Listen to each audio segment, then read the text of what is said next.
और 18 जिलों की 121 विधानसभा सीटों पर मतदान होना है। 3.75 करोड़ मतदाता 1314 उम्मीदवारों के लिए वोट डालने वाले हैं।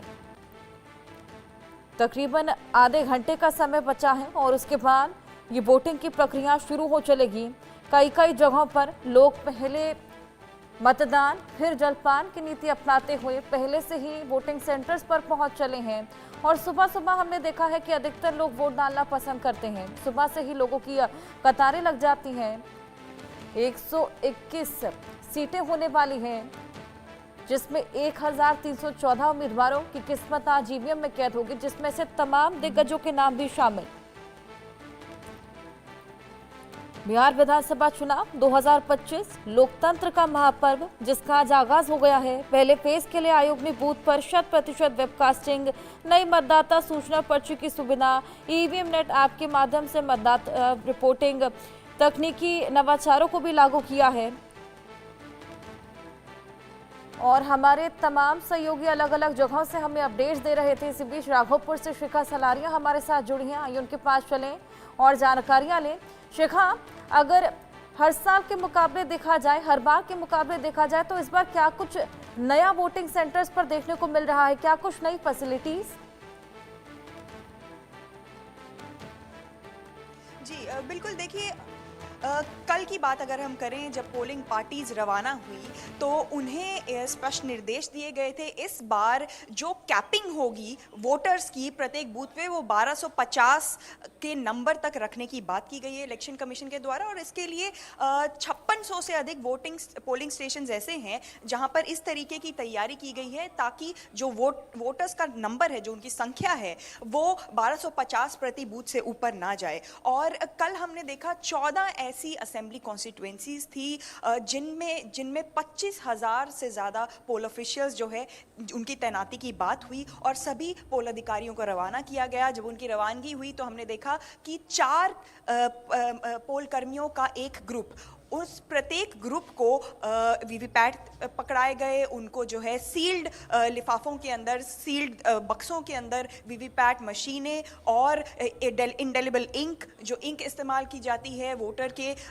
जो वोटर का एक निशान होता है, एक सिंबल होता है और लोकतंत्र का भी एक बड़ा सिंबल माना जाता है, उस नीली इंक को भी उनको दिया गया। तो इस बार ये कोशिश है कि वोटर्स को कोई दिक्कत ना हो। जेनजी वोटर्स इस बार जो हैं, बड़ी संख्या में जेनजी वोटर्स यहाँ पे शामिल होने वाले हैं। और वैशाली जो जिला है, जहां से राघोपुर असेंबली सीट पर मैं खड़ी हूं, उसमें हमें बताया जा रहा है कि लगभग 20% जेनजी वोटर्स हैं। तो जेनजी वोटर्स को भी ध्यान में रखते हुए कोशिश ये की गई है इलेक्शन कमीशन के द्वारा कि उनका रुझान बना रहे। और इसीलिए ना सिर्फ सीसीटीवी की निगरानी यहाँ पे पूरे पोलिंग बूथ पर देखी जा रही है, पूरे पोलिंग स्टेशन पर देखी जा रही है, बल्कि ये भी एक प्रयास किया गया है कि पोस्टर्स और पैम्फलेट्स के जरिए भी पूरे तरीके से वोटर्स को सेंसिटाइज किया जा सके। एक सेल्फी पॉइंट भी बनाया गया है। अगर मैं आपको बताऊं, आपके मेरे कैमरामैन को अगर मैं कहूं, वो पैन अराउंड करके आपको दिखाएंगे कि ठीक पीछे एक सेल्फी पॉइंट बनाया गया है। जो ये सेल्फी पॉइंट है, ये जेनजी वोटर्स के लिए खास तौर पर, क्योंकि उन्हें अपील करता है, इसीलिए आप देखेंगे कि गुलाबी रंग का ये सेल्फी पॉइंट बनाया गया है, जहाँ पे कोई भी जेनजी वोटर जो है खड़ा होकर, या अन्य भी वोटर है खड़ा होकर अपनी सेल्फी ले सकते हैं और लोकतंत्र में अपनी भागीदारी को सुनिश्चित करने का जो एक संदेश है वो पूरे देश में और इंटरनेशनली भी दे सकते हैं। तो इलेक्शन कमीशन ने पूरी कोशिश की है कि जेनजी वोटर्स को भी लुभाया जा सके, क्योंकि जो हमें मालूम चल रहा है, जो आंकड़े सामने आ रहे हैं कि जेनजी वोटर्स भी इस बार बड़ी तादाद में पूरे तमाम 121 कॉन्स्टिट्यूएंसीज में मौजूद हैं और उन सब जेनजी वोटर्स को लुभाने के लिए इलेक्शन कमीशन ने कोई कसर नहीं छोड़ी है, क्योंकि कहीं ना कहीं नई पीढ़ी है और नई पीढ़ी ही आगे भविष्य, लोकतंत्र के भविष्य को तय करने वाली है। बिल्कुल शिखा, 15 से 20 मिनट का समय बचा है। क्या वोटर्स ने वहां पर आना शुरू कर दिया है? क्या कुछ फिलहाल वहां पर चल रहा है? जी देखिए, राघोपुर क्षेत्र के यहाँ पे हम देख रहे हैं कि मोहनपुर प्रखंड में हम मौजूद हैं। और मोहनपुर प्रखंड क्योंकि एक बहुत ही ग्रामीण प्रखंड है और यहाँ पर जो विद्यालय है वो भी आप देख सकते हैं कि एक माध्यमिक विद्यालय में हम यहाँ पे खड़े हैं। क्योंकि गांव के लोग हैं, इसीलिए उनका एक प्रयास रहता है कि वो अपने सुबह के सारे जो दैनिक कार्य हैं, जो ज़रूरी कार्य हैं, उनको निपटा कर ही आए। मेरे पीछे आप देख सकते हैं कि पोल कर्मी और सिक्योरिटी मौजूद है। सिक्योरिटी अधिकारी यहाँ पे बहुत पहले से ही मौजूद हो गए थे, क्योंकि गांव वाले यहाँ आने के लिए थोड़ा सा समय लेने वाले हैं और यहाँ पे माना जा रहा है कि 7:30 से 8 बजे के करीब ही पोलिंग जो है वो एक तरीके से सुचारू रूप से शुरू होती है, क्योंकि गांव के लोग हैं, उनका ऐसी प्रयास रहता है कि अपने जो पशु हैं उनका वो काम निपटा कर आए। हमने देखा कि सुबह सुबह पशुओं को चारा देने का प्रयास था, महिलाओं का भी, और जितने भी तमाम और यहाँ पे वोटर्स थे उनका ये प्रयास था। उनसे बात भी हमने की और उन्होंने कहा कि पहले वो अपना काम निपटा लेना चाहते हैं, क्योंकि सर्दी बढ़ रही है, गुलाबी सर्दी शुरू हो चुकी है बिहार में, और इसलिए मतदाताओं का ये प्रयास है कि पहले अपने पशुओं का ख्याल वो रखें और जो है पूरे दैनिक कार्यों को ख़त्म करके उसके बाद 7:30-8 बजे के करीब वो यहाँ पहुँचे। लेकिन कर्मी यहाँ पे, पोल कर्मी यहाँ पे आप देख सकते हैं मेरे पीछे, वो 4 बजे से ही यहाँ पर आना शुरू हो गए थे और फिलहाल जो है पोल कर्मी पूरी व्यवस्थाओं को करने में यहाँ पे मशगूल दिख रहे हैं। और आप देख सकते हैं कि सिक्योरिटी यहाँ पे मौजूद है और वो बात कर रहे हैं पोलिंग बूथ एजेंट से, और अलग अलग जो राजनीतिक दल हैं उनके एजेंट्स भी यहाँ पे मौजूद हैं। उनको भी एक तरीके से हिदायतें दी जा रही हैं कि उन्हें क्या करना है और क्या नहीं करना। शुरुआत हो चलेगी, आपके पास मैं वापस लौटूंगी, लेकिन तमाम मतदाता जो अपने मताधिकार का इस्तेमाल करेंगे उनके तमाम ऐसे मुद्दे हैं जिसको लेकर आज वो वोट डालते हुए नजर आएंगे। इसी बीच हमारी सहयोगी शिखा जिस तरीके से राघोपुर सीट पर क्या कुछ तैयारियां हैं, वहां पर वोटिंग के बूथ पर क्या कुछ तैयारियां हैं, क्या कुछ नया इस बार देखने को मिला, वो बता रही थी। इसी बीच राघोपुर सीट जहां पे तेजस्वी यादव और भाजपा के सतीश कुमार के बीच आमने सामने की लड़ाई है, देखना होगा कि मुकाबला कितना दिलचस्प रहेगा, क्योंकि आज इस महापर्व की शुरुआत हो चली है, आगाज हो चला है, पहले चरण का मतदान होना है और आज तमाम चीजें साफ हो जाएंगी। ये देखिए, ये तमाम तस्वीरें भी आपको दिखा रही हैं क्या कुछ तैयारियां अंतिम चरण की जा रही हैं, क्योंकि महज 15 मिनट का समय बचा है जिसके बाद वोटिंग की शुरुआत हो जाएगी। कई कई जगह हमने देखा कि कई लोग ऑलरेडी बूथों पर पहुंचना शुरू कर चुके हैं। पहले मतदान फिर जलपान, और इसी के तहत लोग पहले मतदान करने के बाद ही जलपान करेंगे और पहले से ही वोटिंग बूथ पर उन्होंने पहुंचना शुरू कर दिया है। खास साजो सज्जा देखी जा रही है। शैलेंद्र हमारे सहयोगी भी हमारे साथ लगातार बने हुए हैं। शैलेंद्र, आपके पास में आऊंगी। अंतिम चरण की तैयारियां चल रही हैं क्योंकि महज 15 मिनट में वोटिंग की शुरुआत हो जाएगी।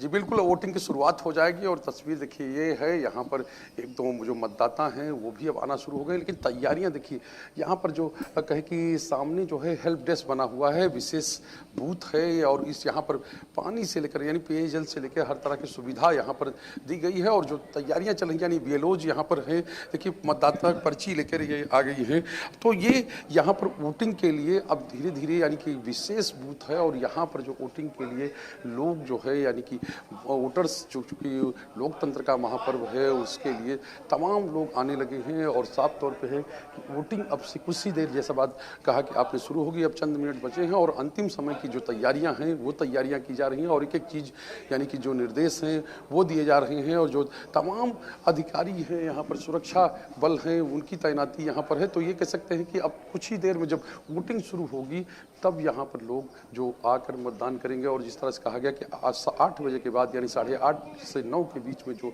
लालू परिवार है वो यहाँ आकर वोटिंग करेगा। और जिस तरह से आज बिहार में मतदान हो रहा है, यानी पहले चरण के लिए वोटिंग होगी, अब से कुछ ही देर बाद शुरू हो गया। और जो तस्वीर यहाँ की है, लगभग जितने भी बूथ हैं सब जगह यानी 121 विधानसभाओं में ऐसी ही तैयारियाँ, ऐसी ही चीज़ें जो वोटर्स के लिए यानी वोटर टर्नआउट कैसे बढ़े, क्योंकि तमाम तरह की चीज़ें जो हैं वो चुनाव आयोग की तरफ से की गई हैं और साफ तौर पे है कि आज उसका जो नतीजा या उसका रिजल्ट जो है वो देखने को कुछ देर में मिलेगा। तो ये तस्वीर हम आपको दिखा रहे हैं, चूँकि यहाँ पर जो कहें कि जो तमाम वोटर्स हैं ये आप वोट करने के लिए आ गई हैं। Yes sir. अच्छा, तो आपने सब पर्ची और चीज़ें ले लिया है कि कोई परेशानी हो? क्या लगता है, क्योंकि वीआईपी बूथ है, यहाँ पर आके पहले वोटर के रूप में आप आई?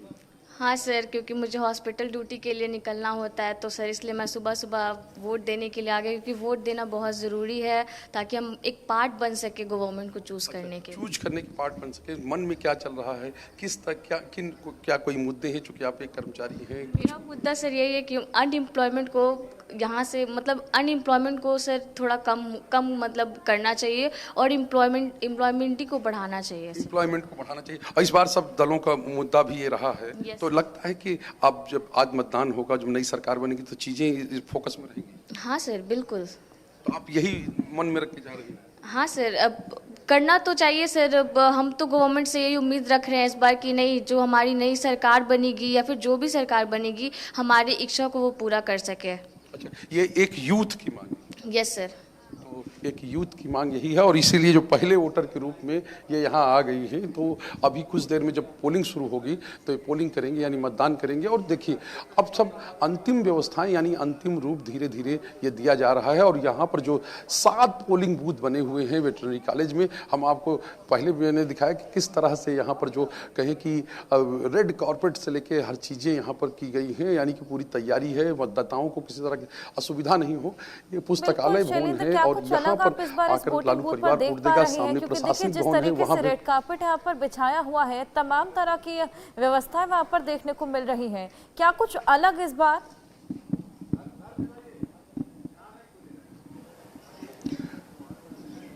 देखिए, जो चीज़ें यहाँ पर हैं, यहाँ पर एक कह सकते हैं कि चूंकि ये विशेष बूथ है, तो यहाँ पर तैयारी, यहाँ पर जो कहें कि बड़ी संख्या में जो मीडिया कर्मी हैं वो यहाँ पर हैं। और यहाँ पर जो इंतजाम है, जो कि सामान्य बूथ से अलग बूथ है, सशक्त बूथ है, तो तमाम जो इंतजाम होते हैं यानी सशक्त बूथ को लेकर, वो इंतजाम यहाँ किए गए हैं। और हम आपको दिखाते हैं हम कि किस तरह से यहाँ जब लोग आएंगे तो उनके लिए कैसा नेविगेशन दिया गया है, यानी आप उनके लिए नेविगेशन भी है कि वो किस तरह से आएँ और कहाँ कहाँ किस किस नंबर पे जो कहें कि जो बूथ है, उस बूथ पर जाकर वो अपना वोट दे सकते हैं। उनका बूथ नंबर उनके पर्ची में मेंशन रहता है। तो 7 बूथ हैं। हम चलकर इस बार तमाम तरह के यहाँ पर व्यवस्थाएं की गई हैं और पहले से काफी इतर यहाँ पर व्यवस्थाएं देखने को मिल रही हैं।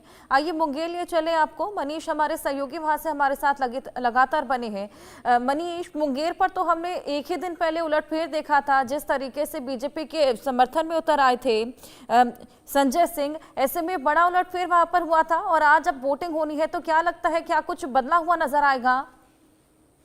देखिए, अगर मुंगेर की बात करें तो निश्चित रूप से जिस तरह से जन स्वराज के प्रत्याशी ने बीजेपी के कैंडिडेट को सपोर्ट किया, उसको लेकर के पूरे मुंगेर में इसकी सियासी गलियारे से लेकर के आम लोगों में इसकी चर्चा लगातार बनी हुई है। हालांकि कल देर शाम जब हमने आरजेडी के उम्मीदवार से इस पर बात की तो उनका कहना था कि महज 5 वोट बढ़ा पाएंगे उनका, उल्टे इसका सीधा फायदा महागठबंधन को होगा। तो ये तो अपनी दावे और वादों की बात है, लेकिन इन सब के इतर एक खूबसूरत और एक्सक्लूसिव तस्वीर हम आपको दिखाना चाहते हैं कि इस वक्त हम मौजूद है बिहार के उप मुख्यमंत्री सम्राट चौधरी के पैतृक घर पर लखनपुर में, जो कि तारापुर में है। जैसा कि आप देख सकते हैं कि उनका पैतृक घर है और यहाँ पर बाकायदा इस वक्त सम्राट चौधरी मौजूद है। और जैसा कि आप देख सकते हैं कि सम्राट चौधरी अभी अंदर है, थोड़ी देर में वो बाहर निकलेंगे, पूजा पाठ कर रहे हैं। लेकिन इन सब के बीच जो यहाँ के जो स्थानीय लोग हैं, जो गांव के लोग हैं, वो इस वक्त यहाँ पर उनके घर पर पहुंचे हुए हैं और उनसे बात करने की कोशिश करेंगे। भाई साहब, ये बताइए कि इस बार क्या माहौल है यहाँ पर? देखिए, यहाँ पे इतना खूबसूरत माहौल है। इतने बार विधानसभा चुनाव हुए हैं इस क्षेत्र में,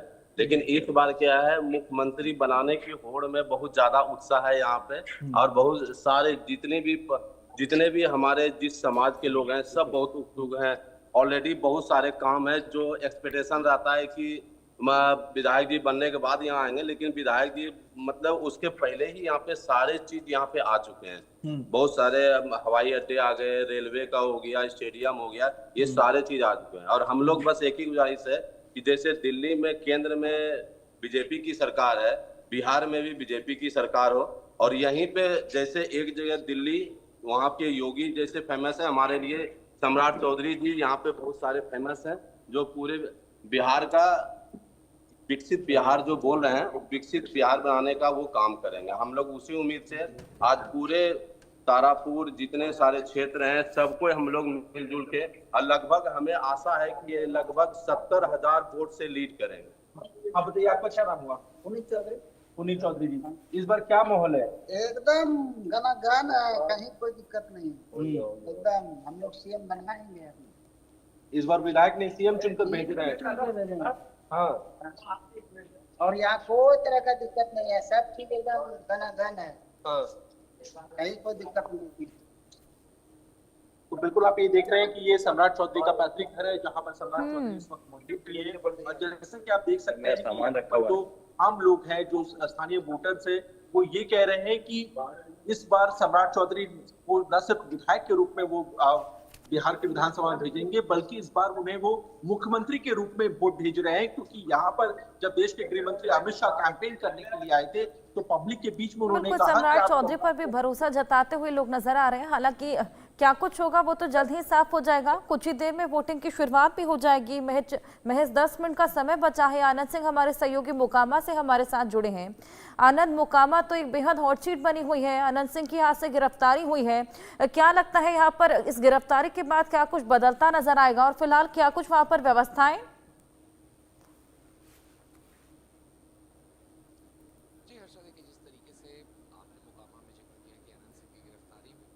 गिरफ्तारी तब हुई थी जब दुलार चंद यादव की हत्या हुई थी, जो कि जनसुराज पार्टी के जो प्रत्याशी हैं उनके साथ में वो समर्थन दे रहे थे और उसी दौरान उनकी हत्या हुई थी। तो उसी मामले को लेकर अनंत सिंह की गिरफ्तारी हुई और वहीं अनंत सिंह के सामने जो प्रत्याशी हैं वो राष्ट्रीय जनता दल से वीणा देवी हैं। वीणा देवी जो कि पत्नी है सूरजभान सिंह की, वो भी एक यहाँ पर बाहुबली कहे जाते हैं। तो उनके सामने वीणा देवी अनंत सिंह के सामने है। तो चूंकि ये मोकामा का इलाका है तो वहाँ हत्या के बाद से ही लगातार टेंशन यहाँ पे काफ़ी बनी हुई थी और हमने देखा था किस तरीके से लगातार प्रशासन ने यहाँ पर काफ़ी डिप्लॉयमेंट कर रखी थी। तो आज जब हम इस बूथ पे मौजूद हैं, जो कि श्री कृष्ण मध्य विद्यालय है, सरकरवार टोला यहाँ का, मोकामा का, जहाँ पर वीणा देवी जो राष्ट्रीय जनता दल की प्रत्याशी हैं वो आएंगे यहाँ पर मतदान करने के लिए। और आप देख सकते हैं किस तरीके से जो अधिकारी हैं उन्होंने किस तरीके से यहाँ पे तैयारी कर रखी है।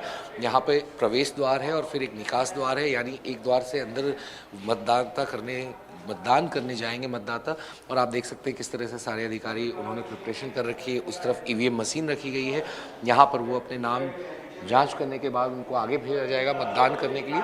तो तमाम तरह की सुविधाएं यहाँ पर चुनाव आयोग ने कर रखी हैं ताकि मतदाताओं को किसी तरह की परेशानी ना आए।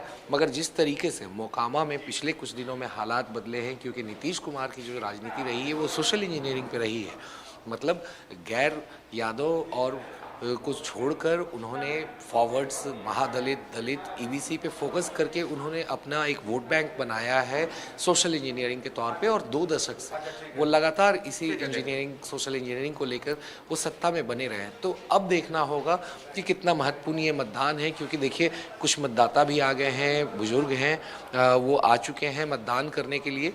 तो वो अभी जाएंगे, चूँकि अब कुछ ही मिनट का वक्त रह गया है, केवल 5 मिनट का वक्त रह गया है जब मतदान यहाँ पे शुरू होंगे। इस सरकरवार टोला मतदान केंद्र पे कुल 342 बूथ हैं यहाँ पर, जो यहाँ का इलाका है मोकामा का।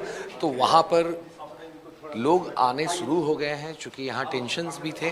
मगर जिस तरीके से बुजुर्ग सामने आए हैं आज सबसे पहले मतदाता के तौर पे, तो कहीं ना कहीं ये ज़रूर दिखाता है कि लोगों में आज भी किस तरह की आस्था है इलेक्शंस को लेकर, चुनावों को लेकर, जहाँ वो अपनी सरकार को बनाने के लिए अपने मत का प्रयोग करते हैं। जी हर्षा।